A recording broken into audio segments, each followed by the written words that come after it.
La ilaha illallah, la ilaha illallah, la ilaha illallah, la ilaha illallah, la ilaha illallah, la ilaha illallah, la ilaha illallah, la ilaha illallah, la ilaha illallah.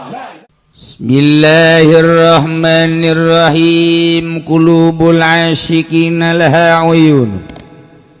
Hate jelema nu rindu ka Allah eta ternyata aya mataan. Mata hati, mata telinga, telinga hati, mata hidung, hidung hati, mata sungut, sungut hati, mata perasaan hati. 5 mata di hati.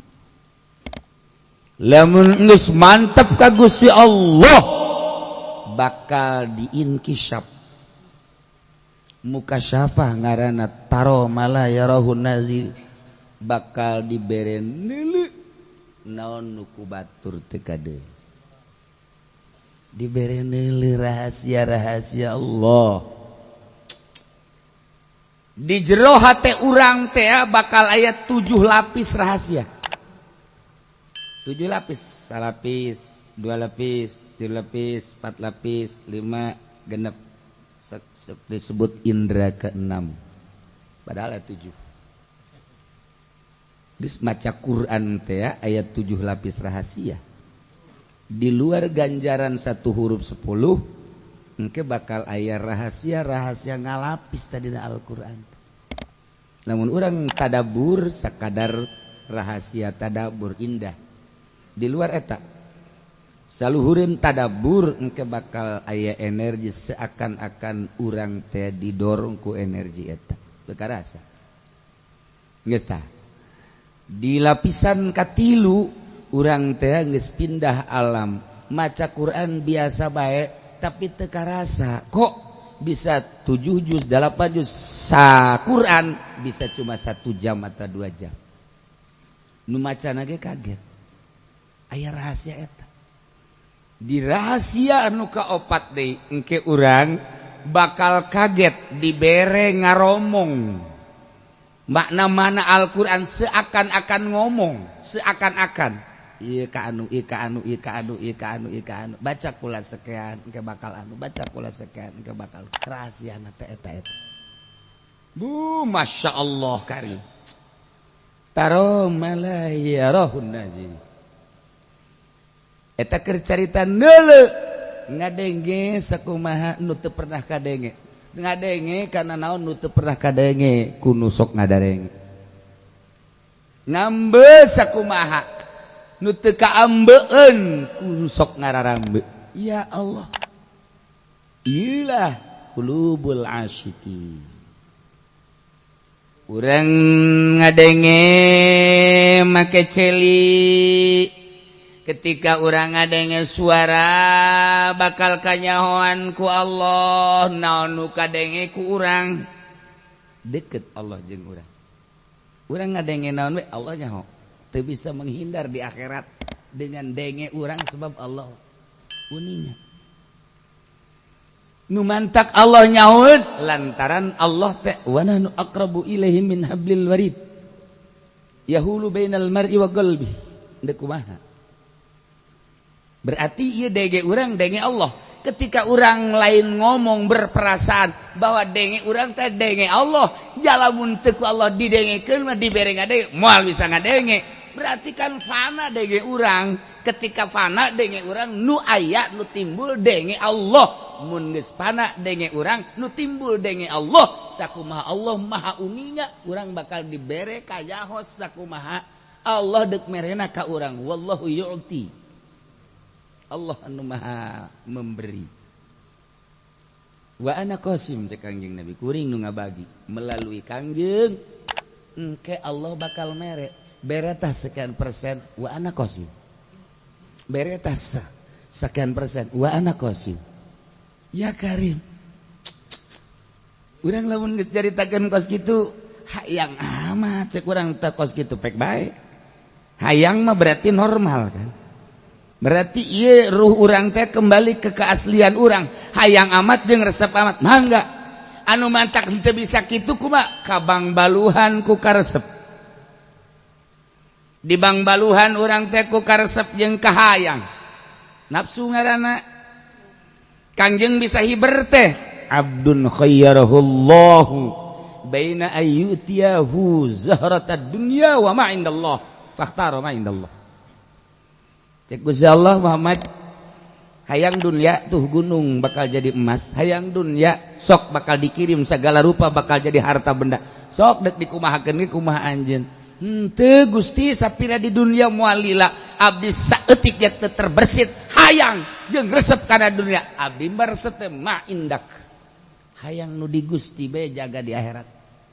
Tah lamun urang geus kos kitu ditamili Haji Pendi ieu hayang mobil apa hayang ma indallah mobil heula cek Haji Pendi engke ma indallah lain jalakan bodoh.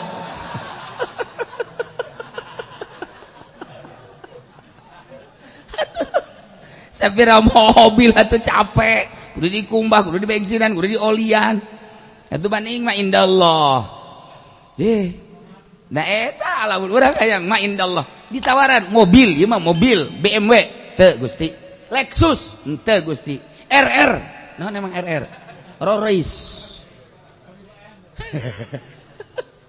teu Gusti abdi mah kapal udara teu Gusti teu bisa nyetirna hese abdi bagas abdi manu aya di Gusti bae bener dia bener Gusti teh aya abdi mah coba dikiriman aya nu mere ieu mah Jependi ieu teh aya geus janji ka Gusti Allah embung abdi mah kos kitu eta mobil naon eta Avanza Avanza mah teh hayang aya deui menang seminggu kijang eta kijang ajar kan baru duit hayang teu henteu geus janji ka Gusti bere Fortuner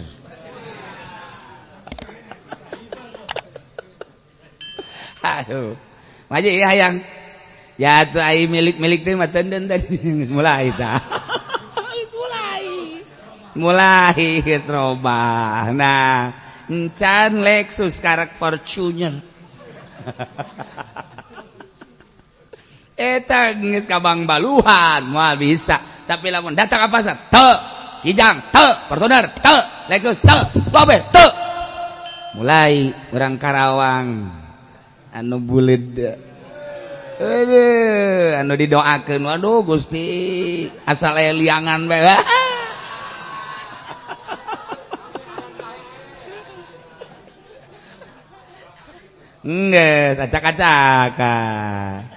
acak-acakan henteu ya bagas pokokna mah jahe henteu parawan henteu sagala rupa geus henteu hiji bae Allah sakumaha nabi anjeun berangkat dihiberkeun ku aing cek Gusti Allah atuh maneh ge ku aing deuk dihiberkeun geus eueuh kaberat hiber hayang ka mana abdi mah hayang ka Banten bae deuk hiber apa Banten dideukeun nyanggakeun ku Mah Gusti set Banten dideukeut ngalengkah plek geus aya di Masya Allah di Banten teh abdi mah hayang ka Cirebon mah cek Gusti Allah kun fayakun set Cirebon deket lengkah di Cirebon hayang ka mana maneh bejana Bali rame ai sialah laonan jeung hayang ka Bali sagala wah teu beres ya onte abdi mah ka Bali gerek dakwah bule-bule supaya maca syahadat bohong sia tah iyalah atuh babahari disebut dibere ilmu poy nah deuk kumaha coba ayo babahari ya Allah ngomong mah babahari coba ge ieu nafsu urang kahayang urang ulah ditotalkeun disederhanakeun bae mulai ngeunaheun ge disederhanakeun ulah ditotalkeun encan wani total mah sederhana bae ge geus bakal nikmat ibadah. Nah, kuari urang fokuskeun. Sakumaha urang fokus deuk ka Mekah. Made deuk ka mana? Ka Mekah. Unggal jelema ngomong deuk ka Mekah. daftarna geus tinggal berangkat doang. Tanda persiapanana geus aya tas tinggal ngajingjing doang. Berarti bener dek ka Mekahna. Kuari mantak naon dek ka Allah. Fokuskeun sakumaha urang dek ka Mekah. Ulah aya kasus kasih lempeng. Allah. Hiji be tujuan teh Allah. Geus ke diajak ka partai teu beusi kaganggu ka Allahna. Diajak ke organisasi batur bisa ge aing macan puguh teu. Diajak kurang raramean moal beusi kaganggu aing deka Allah beusi salah. Ieu teh ige masalah ieu teu beusi bermasalah ka aing mah. Diajak kawin deui geulis teu. Tolol aya geulis henteu. Mandek geus di dinya. Henteu sadeka Allah bakal hampang dengan cara ngagali ilmu hakikat melalui guru mursyid bertoriko. Cara-cara tapakeun mata Gusti abdi deuk tapa diri abdi teh lantaran deuk ka Gusti tapa tina nu ngahalangan ka Gusti. Mata abdi deuk ditapakeun ceuli abdi deuk ditapakeun irung abdi deuk ditapakeun sungut abdi deuk ditapakeun leungeun abdi deuk ditapakeun suku abdi deuk ditapakeun tina lungkah lengkah beusi kaganggu ka Gusti. Seja atuh ku urang ai teh diseja mah moal bisa diseja gara-gara baik sagala rupa nu bakal jadi awaik ganjelan-ganjelan jeung gangguan-gangguan ku urang dijauhkeun nu geus jelas 4 gangguan Imam Ghazali ngajelaskeun hiji makhluk, 2 dunia, nomor katilu nafsu, nomor kaopat setan.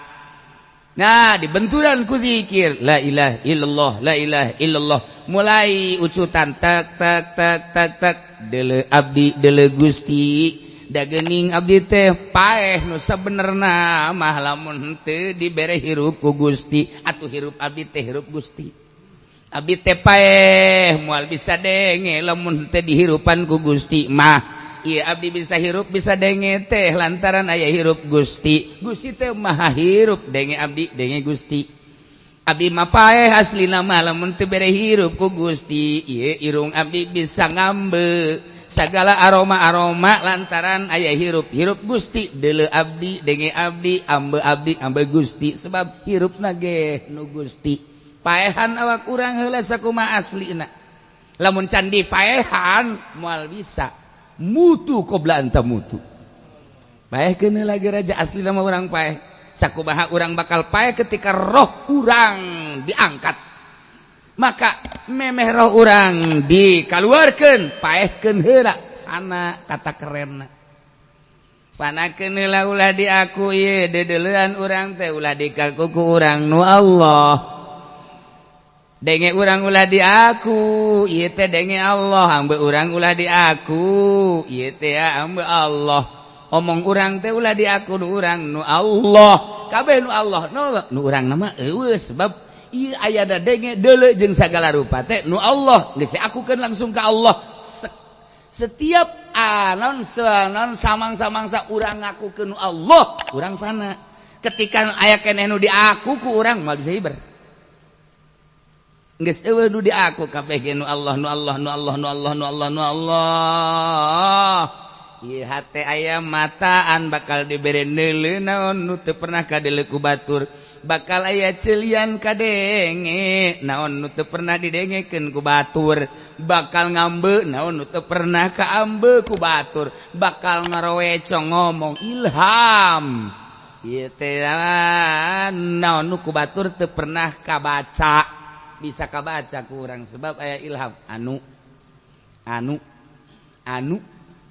ngaromong lain make ceuli nu ieu gadengena ceuli ieu bi ajnihatin tatiru bi ghairi bisa hiber make jangjang nu lain make bulu leuweuh buluan bisa hiber ka mana ila malakuti rabbil alamin ka alam malakut urang bisa sakumaha digambarkeun eta buruk teh ku urang Turki baheula digambarkeun model hewan anu sukuna 4 beungeutna beungeut awewe aya jangjangan digambarkeun anana kudu di kaca Malik Balkhi baheula ngagambar eta teh urang Turki baheula mah eta gambaran teh ulah dinyatakeun bahwa burokos kitu kudu digambarkeun dibacakeun naon eta makna beungeut naon eta makna jangjang naon eta makna buntut naon eta makna awakna nu mantak digambarkeun ngan putih kemudian awe geulis kemudian dina kaca eta teh kudu dijabarkeun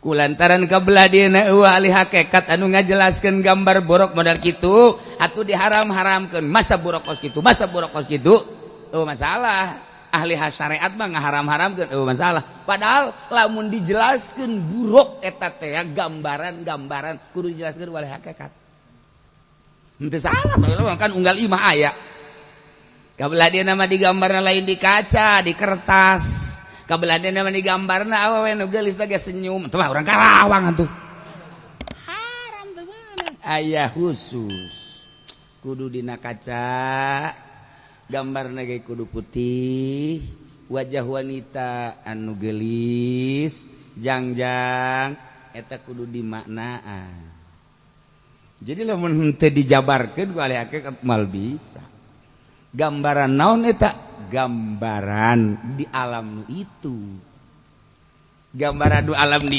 itu Kangjeng Nabi ditekeun ka buruk teh cek bahasa urang cek bahasa ahli hakikat tina barkun teh ngagenyai kilat geus atuh ngagambarkeun kilat eta teh digambarkeun barkun buruk kilat eta teh nu mantak lamun lain ahli hakikat nu ngajelaskeun moal kaharti eta teh sentianana pingping sentianana bitis buruk sentianana buntut sentianana kudu akur hitung-hitunganana jeung barkun nah lantaran hese ngajelaskeunana lantaran nu ahli hakikat ku ari ahli syariat ulah teu salah ngaulahkeun ge sebab teu kaharti ketika engke aya nu kaharti nu ngajelaskeunana engke ge ahli syariat mah eleh ieu sakumaha tadi balangkeun batu tolol ahli syariat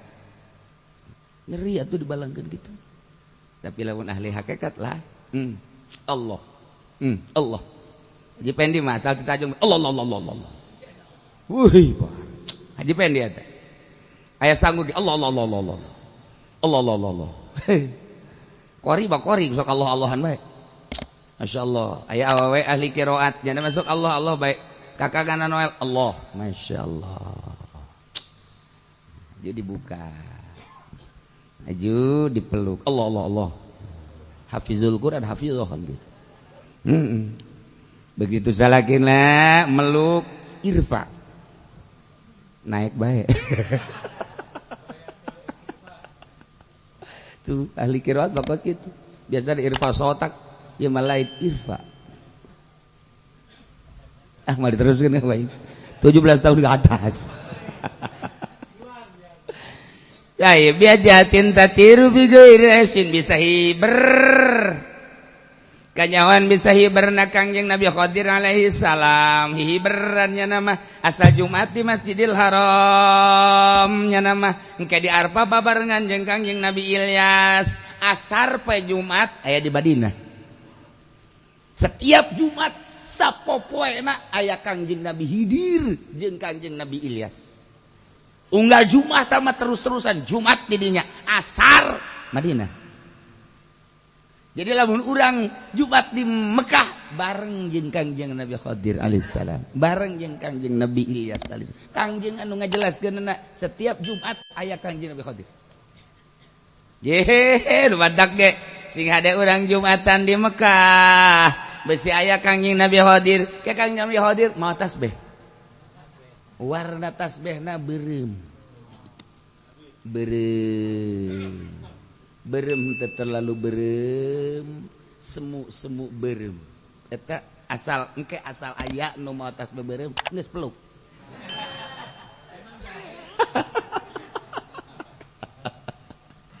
ila Kangjeng Nabi Khadir Jumat di Mekah asar engke bakalna di Madinah kayak hari Arfah salila Arfahnya di Arfah kitu bae engke nyana silih cukur uga tahun Kangjeng Nabi Khadir jeung Kangjeng Nabi Ilyas hartina kumaha hihi beran terus bae ku warga lamun urang osok ngawiridkeun wiridan Kangjeng Nabi Qadir na kalam tazal dan lain-lain sebagainya tah eta teh wiridan Kangjeng Nabi Qadir ya latifu ya latifu ya latul tufina fi jamuri kulli hawaratina kama uhin terus baca lam tajal teh atuh moal dibacakeun Gusti direkam kasihan aju ngawirid eta aju sia maka panggil jeung hidir emang henteu emang aya cenah di lembur gua ada si hidir tah teu kudu wiridan hidir eta mah inna kalam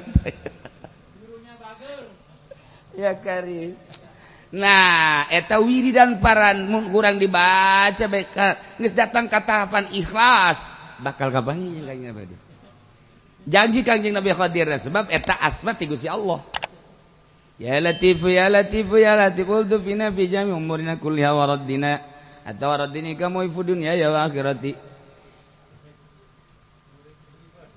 aja nah eta wiridan Kangjeng Nabi Qadir janji saha jalma nu ngawirid eta kula bakal santeu-henteu na paling tidak mun ngawiridkeun eta endek sakarat mah kuring hadir etalah keuntungan anak Masya Allah karim geus dibantu ku Kangjeng Nabi Qadir kejar datang malaikat kan isinin Kangjeng Nabi Qadir isin setan-setan sieun maka malaikat bakal pamit lah punten ya Nabi Allah Qadir ieu teh tugas abdi mangga setan teu darek setan karari sia aja setan goblok jasa setan teh waduh barang belah dituna aya di nu sakarat Fendi ngaran nah ini nggak pernah baca nih udah digoda dah tapi nyana kan pernah wauh kan jeung ahli-ahli Allah nah timbul waduh jana ge ayaan cek jana teh panas awakna panas goreng susuk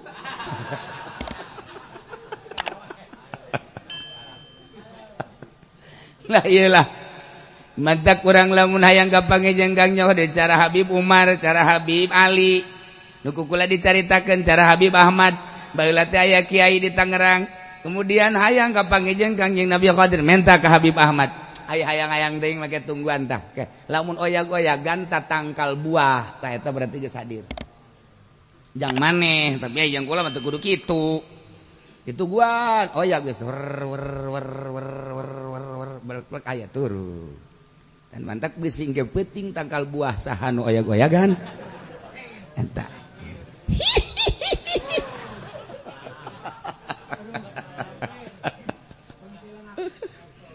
Habib Lutfi ulah dikira Habib Lutfi lain lalagan ya Pak Habib Lutfi hayang kapanggih jeung Kangjeng Nabi Qadir di hiji tempat pelukannya set beres kapanggih geus ke ngobrol tadi siapa tadi itu Qadir Masya Allah yang hayang kapanggih dia mantap kamari serinya serta zarah ka luar Batang saha coba luar Batang ulah bejaan saha ulah di bejaan ieu sia teh bae nyaho henteu coba hayu teh bal nyaho nyaho Batang bae mah tiok mireung nya mah kanu kos kitu jadi mah Jakarta ge dagang lauk baheula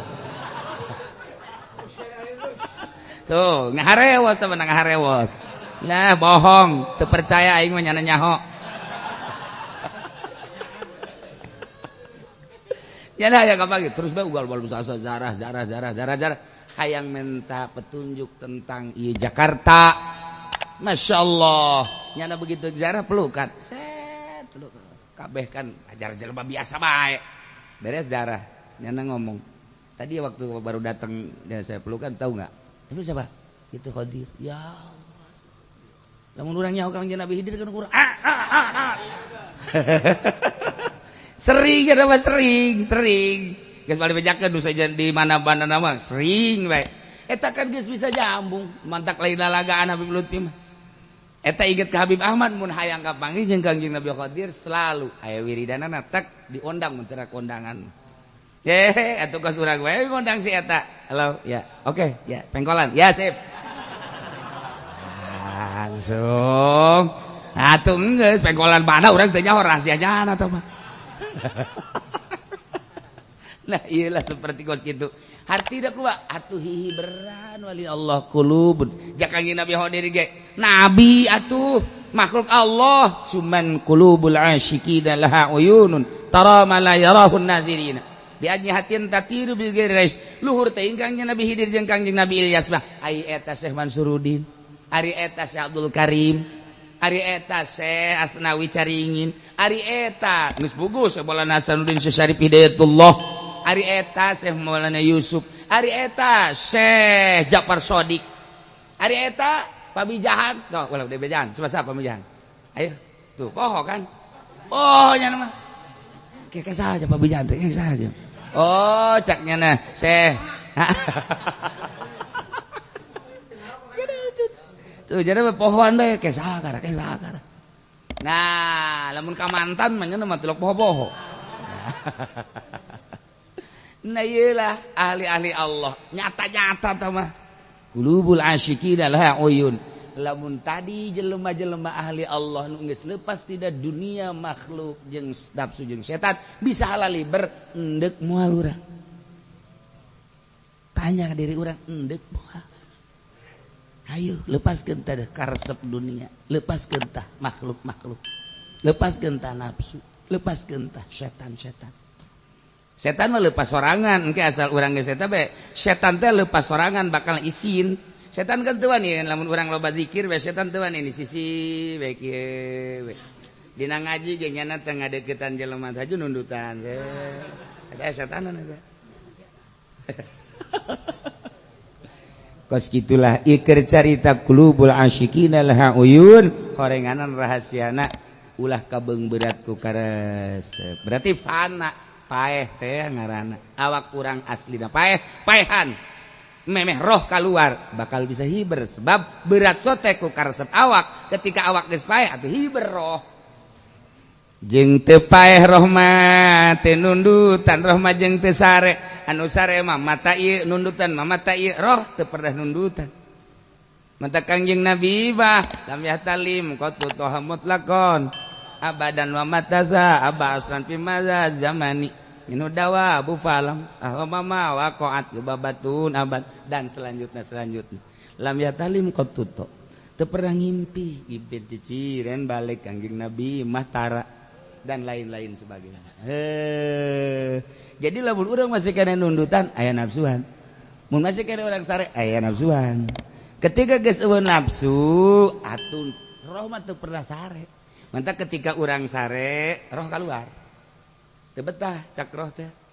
Teu betah ngalayan roh kapanggihlah jeung solihin, kapanggihlah jeung aulia Allah, kapanggihlah belah ditu jeung Kangjeng Nabi. Sebab nyana keur sare. Sebab ieu sare teh kan dititah. Atikul ladzi hakin haqqah. Geus kulantaran sare nyana teu betah keluar set kapanggih lah. Mantap Kaji Pendi osok aya dongeng. Bodoh ngimpi di udag-udag anjing sakana. Aduh, aju naik cek jalan teh ka tangkal kayu. Sieun saya anjing. Aju anjing geus eueuh turu naeng ki wer ki oreng ngompol. Osok asli kareta ngimpi ki mah ngompol. Fahadha toyar yakulu wallahu a'lam bissawab.